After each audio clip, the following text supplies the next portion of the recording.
Good morning. It is Tuesday, the 2nd of February 2021. Thank you for joining us once again.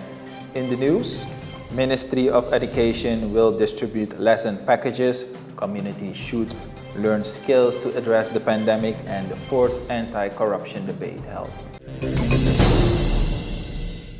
The Ministry of Education, Science and Culture will provide students in the city and districts with teaching packages.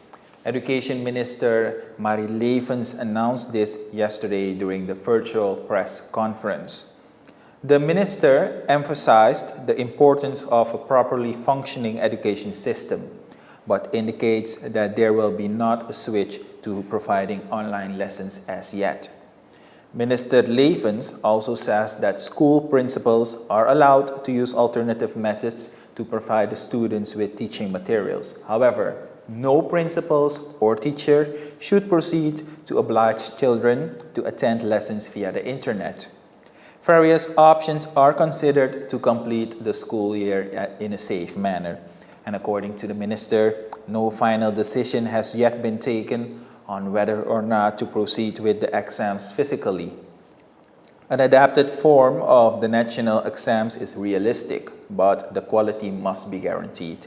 The interior is also included in the distance learning route, and the Ministry of Education, Science and Culture will hold talks in that context with the teachers working in the hinterland. Society must learn skills to feel comfortable during the COVID-19 pandemic, says psychologist Safora Omanet. There have been several moments in the past where citizens who did not adhere to the COVID-19 measures have been brought over to the Police Training Center, better known as POC. Omanet says that every citizen has a responsibility. It is normal for people to resist after months of lockdown against the COVID-19 measures. Because there are different emotions and frustrations, the psychologist explains. It is very difficult for a large group of society in the crisis. Most people lost their jobs and others cannot make money because their businesses are not deemed as essential. According to Omanet, these problems make people mentally unstable. She argues that it is important that people learn skills to confront their depression or frustrations. It is important also that people look for other persons to trust in this time of crisis who they can talk to. Talking relieves pain and can work well to help those who do not see the light at the end of the tunnel anymore, says Omanet. And every year, the Surinamese economy loses $150 million through corruption.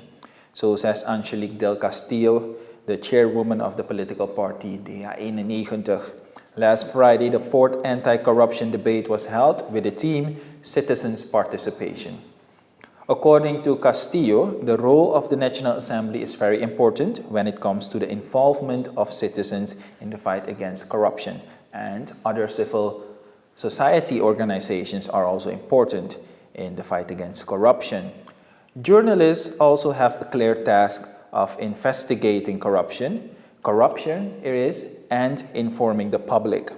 This time, the panel consisted of Speaker of Parliament Marinus Bey, who was the lead initiator, Ivan Cairo as journalist, and Biren Adjoja as a critical citizen. Suriname has recently dropped on the list of Transparency International from the 88th place to the 94th. And this list consists of 180 countries with a score of 38 out of 100. And in this context, if you score 0, it is considered highly corrupt, and 100 is very clean. That is it for the local news for today. Tomorrow we will be back with a new edition. Until then, be safe. Bye-bye.